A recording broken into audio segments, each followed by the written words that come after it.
Kemudian yang kedua terkait dengan penempatan Polri di bawah kementerian atau ada presiden atau ada polisi di bawah kementerian.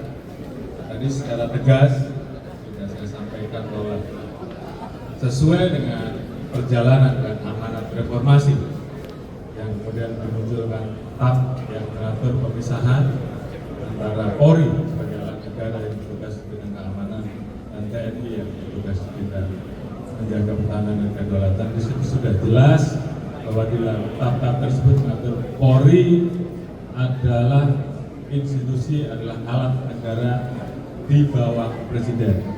Dan kemudian ada TAP berikutnya sebagai alat negara yang melaksanakan tugas melindungi, melayani, dan melayani masyarakat serta melakukan penegakan hukum, maka untuk melaksanakan mekanisme check and balances perlu persetujuan DPR. Saya kira itu sudah jelas.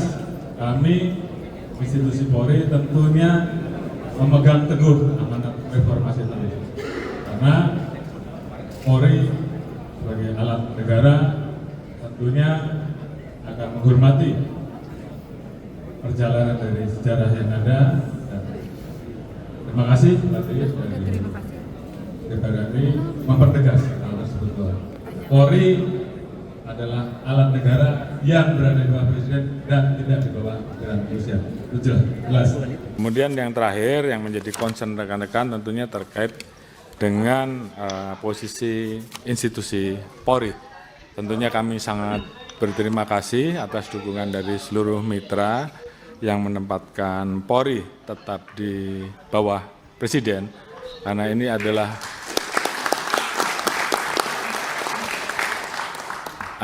bagian dari mandat reformasi yang tentunya harus ditindaklanjuti. Beberapa TAP MPR sudah dikeluarkan sampai dengan memisahkan Polri dari TNI untuk menjelaskan tentang apa tugas Polri sebagai penjaga keteraturan sosial, penjaga keberadaan sosial, dan TNI sebagai penjaga kedaulatan negara kesatuan Republik Indonesia.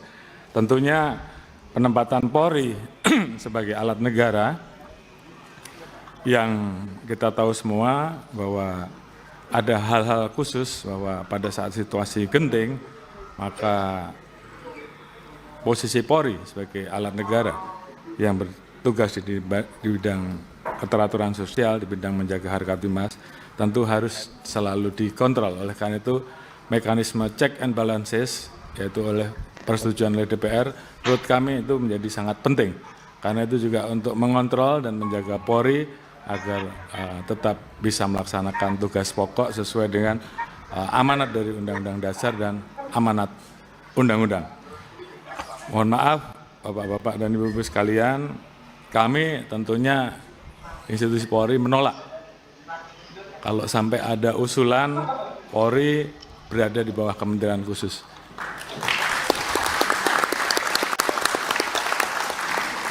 Karena bagi kami posisi institusi Polri seperti saat ini adalah posisi yang sangat ideal. Kita bisa menjadi alat negara yang betul-betul memberikan pelayanan kepada masyarakat di bidang harkamtipmas, di bidang hukum, di bidang pelindungan pelayanan. Di satu sisi kita betul-betul bisa berada langsung di bawah Bapak Presiden, sehingga pada saat Presiden membutuhkan kami, maka kami bisa bergerak tanpa harus ada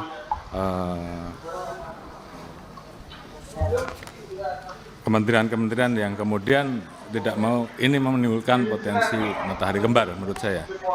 Jadi kalau tadi saya harus memilih karena beberapa kali ada yang menyampaikan Kapolri sudah 5 tahun, kalau saya harus memilih, dan kemarin sudah saya sampaikan, bahkan ada beberapa orang yang menyampaikan ke saya lewat WA bahwa mau enggak Pak Kapolri jadi Menteri Kepolisian. Dalam hal ini saya tegaskan bahwa di hadapan Bapak-Bapak dan Ibu-Ibu sekalian dan seluruh jajaran bahwa saya menolak polisi di bawah kementerian.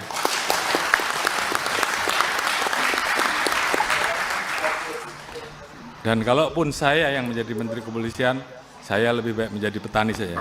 Oh iya, ini menyala nih Pak Kapolri, benar. Oleh karena itu,